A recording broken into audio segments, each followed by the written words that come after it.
Bismillahirrahmanirrahim. Assalamualaikum warahmatullahi wabarakatuh. Perkenalkan, nama saya Muhammad Ishak Jelani dengan NIM S1S12042 dari kelas genap.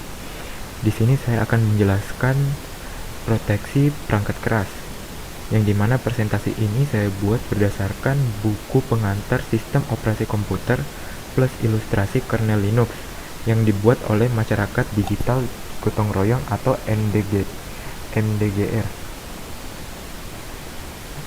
Nah, lanjut saja. Pertama itu proteksi fisik. Proteksi fisik merupakan fungsi sistem operasi dalam menjaga, memproteksi fisik daripada sumber daya atau perangkat keras. Misal, proteksi CPU pada proteksi hard disk. Contohnya dalam kasus dual mode operation. Nah, lalu ada juga proteksi media yang digunakan untuk menjamin keamanan data yang tersimpan dalam media, khususnya penyimpanan. Maka perlu sebuah mekanisme untuk menanganinya. Mekanisme proteksi antara satu media dengan media yang lain tidak sama. Umpamanya media disket menggunakan katup yang dapat digeser.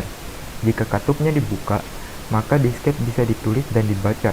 Jika ditutup, maka disket hanya bisa dibaca tapi tidak bisa ditulis. Selanjutnya yaitu konsep mode operasi ganda. Membagi sumber daya sistem yang memerlukan sistem operasi untuk menjamin bahwa program yang salah tidak menyebabkan program lain berjalan salah juga. Menyediakan dukungan perangkat keras untuk membedakan minimal dua mode operasi, yaitu user mode atau eksekusi yang dikendalikan oleh pengguna.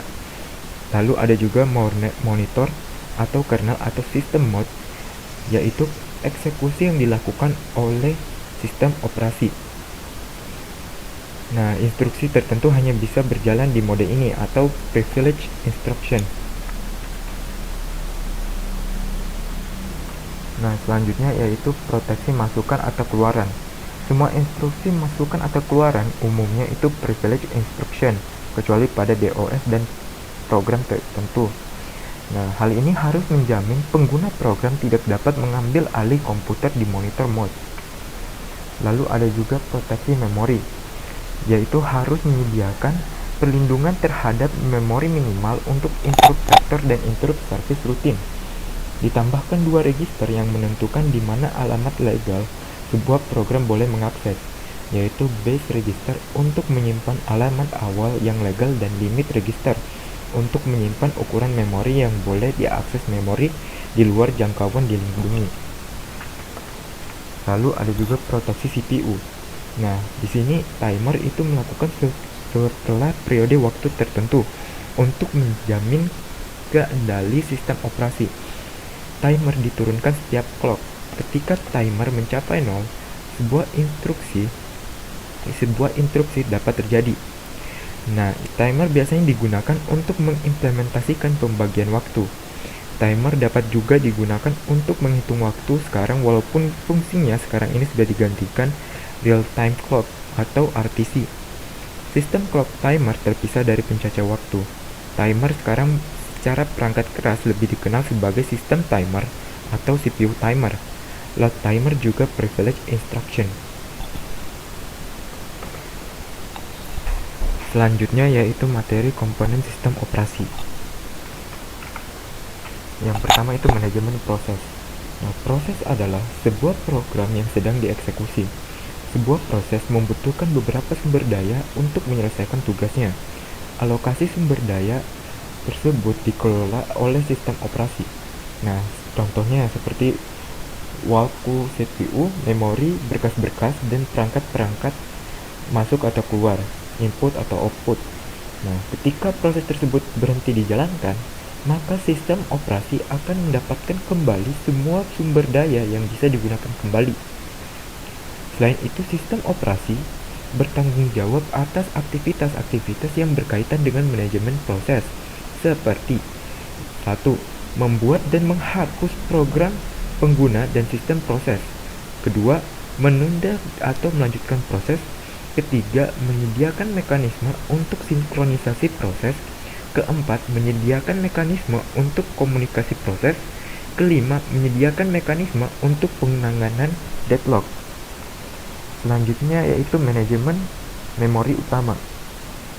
Nah, memori utama atau lebih dikenal sebagai memori adalah sebuah array yang besar dari word atau byte yang ukurannya mencapai ratusan, ribuan, atau bahkan jutaan.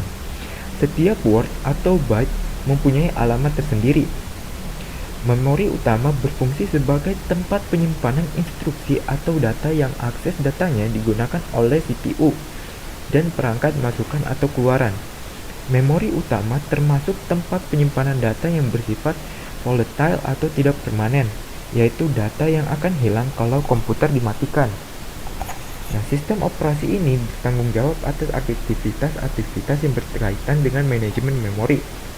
Seperti yang pertama, menjaga track dari memori yang sedang digunakan dan siapa yang menggunakannya. Kedua, memilih program yang akan di-load ke memori. Selanjutnya yaitu manajemen sistem berkas. Nah, berkas adalah kumpulan informasi yang berhubungan sesuai dengan tujuan pembuatan berkas tersebut. Umumnya, berkas mempresentasikan program dan data. Berkas dapat mempunyai struktur yang bersifat hierarkis seperti direktori, volume, dan lain-lain. Nah, sistem operasi mengimplementasikan konsep abstrak dari berkas dengan mengatur media penyimpanan massa, misalnya tabs dan disk. Sistem operasi bertanggung jawab dalam aktivitas yang berhubungan dengan manajemen berkas, seperti pembuatan dan penghapusan berkas, pembuatan dan penghapusan direktori, mendukung manipulasi berkas dan direktori, memetakan berkas ke secondary storage, membackup berkas ke media penyimpanan yang permanen. Nah, selanjutnya yaitu manajemen sistem masukan atau keluaran. Sistem ini sering disebut dengan device manager, menyediakan device driver yang umum sehingga operasi masukan atau keluaran dapat seragam, seperti membuka, membaca, menulis, menutup. Nah, contohnya yaitu pengguna menggunakan operasi yang sama untuk membaca berkas pada perangkat keras, CD-ROM, dan floppy disk. Nah, komponen sistem operasi untuk sistem masukan atau keluaran, yaitu seperti penyangga, yang berfungsi untuk menampung sementara data dari atau ke perangkat masukan atau keluaran. Yang kedua itu spooling, berfungsi untuk melakukan penjadwalan pemakaian masukan atau keluaran sistem supaya lebih efisien. Yang ketiga yaitu menyediakan driver. Itu berfungsi untuk dapat melakukan operasi rinci untuk perangkat keras masukan atau keluaran tertentu. Selanjutnya yaitu manajemen penyimpanan sekunder. Data yang disimpan dalam memori utama bersifat sementara dan jumlahnya sangat kecil. Oleh karena itu, untuk menyimpan keseluruhan data dan program komputer dibutuhkan penyimpanan sekunder yang bersifat permanen dan mampu menampung banyak data sebagai backup dari memori utama. Contoh dari penyimpanan sekunder adalah hard disk, disket, dan lain-lain.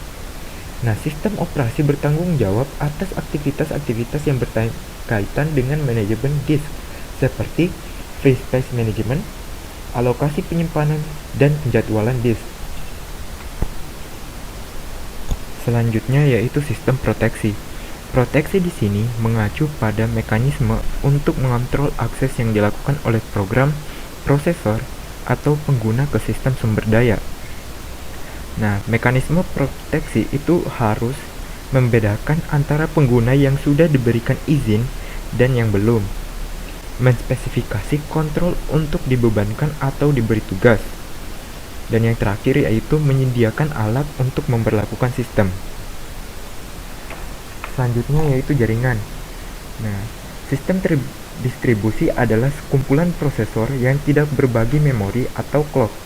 Setiap prosesor mempunyai memori dan clock tersendiri. Prosesor-prosesor tersebut terhubung melalui jaringan komunikasi sistem terdistribusi, menyediakan akses pengguna ke bermacam sumber daya sistem.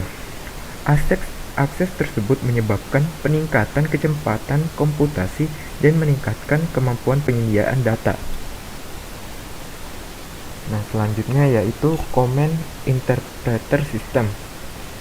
Nah, sistem operasi menunggu instruksi dari penunggu atau command driven Program yang membaca instruksi dan mengartikan control statements umumnya disebut control card interpreter, command line interpreter, dan terkadang dikenal sebagai shell. Command interpreter system sangat bervariasi dari satu sistem operasi ke sistem operasi yang lain dan disesuaikan dengan tujuan dan teknologi perangkat, masukan atau keluaran yang ada. Nah, contohnya itu CLI, Command Line Interface, Windows, Pen-based, dan lain-lain. Baik, itu saja presentasi dari saya. Mohon dimaafkan apabila terjadi kesalahan atau ucap kata. Saya akhiri dengan ucapan wabillahi taufiq wa hidayah. Wassalamualaikum warahmatullahi wabarakatuh.